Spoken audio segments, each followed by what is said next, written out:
How's it going? My name is James Ball. I'm a student in the Introduction to Business class, and I'm excited to share with you guys my findings on nepotism and legacy hires in kind of the corporate business world based on some research that I've done over the past couple days. Here we go. So, nepotism and legacy hires are quite similar.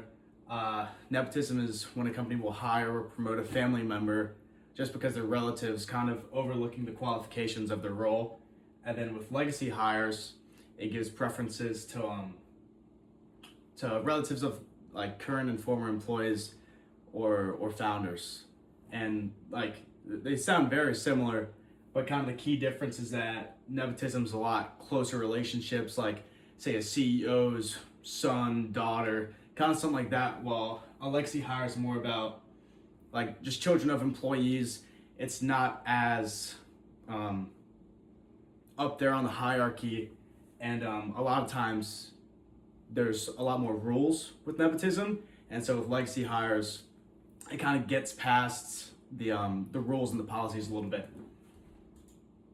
And why it happens is a lot of companies trust it, and a lot of family businesses have been very successful, as we see Walmart, Ford Motor Company, and Koch Industries, all just full family businesses. Their families have been involved for generations, and I mean, they understand the culture.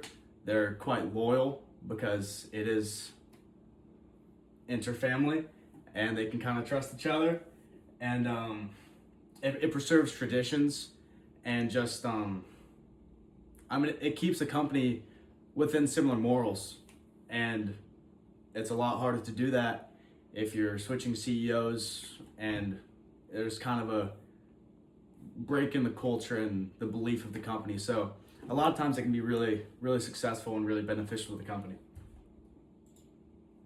But the problem with nepotism and legacy hires is that a lot of people get overlooked in roles. Like a lot of these corporate jobs, like big trends right now is like investment banking and private equity, and there's such slim opportunity for anybody.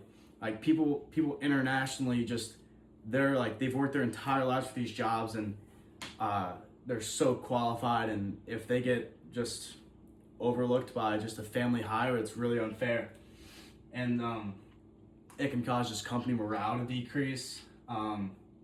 Workers won't really believe in their company. They won't be as passionate about their work or productivity, and it can cause legal concerns, and that's horrible because, I mean, obviously business is all about making money, and if you're losing money, you're not running a good business.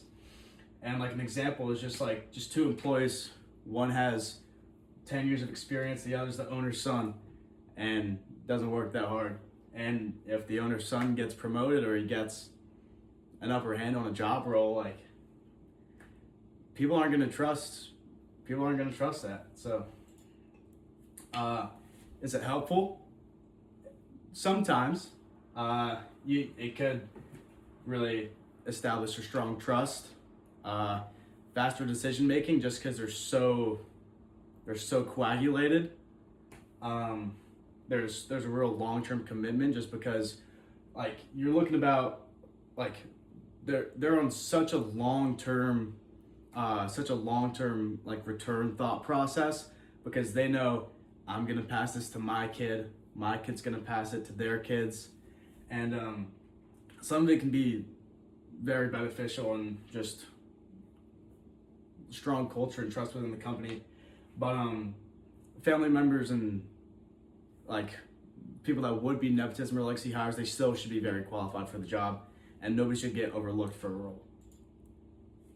Real examples of this is Ford Motor Company. Great example about it being actually a good thing. For over 100 years, they've been a family business, and they still hire people to help run the company that aren't in the family at all. So there's a little regulation there, which I think is very moral, and I like the way they did that. But a bad example is News Corp got sued for $675 million in 2011. I believe they acquired a company that was the CEO's daughter, and there were some higher ups in the company that, or no, stockholders actually sued the company. I mean, and very well for them, because that's definitely not fair. And yeah, it hurts a company's reputation. It hurts the trust with executives and within just like base employees, and just confidence of their customers and their clients. It can turn out really bad. We can avoid nepotism by using objective hiring standards, unbiased interviews for every candidate. A lot of times when you hear about these nepotism stories and legacy stories, they don't even have to interview, which is really horrible. We should have multiple interviewing managers that are looking over everyone that's applying for the role.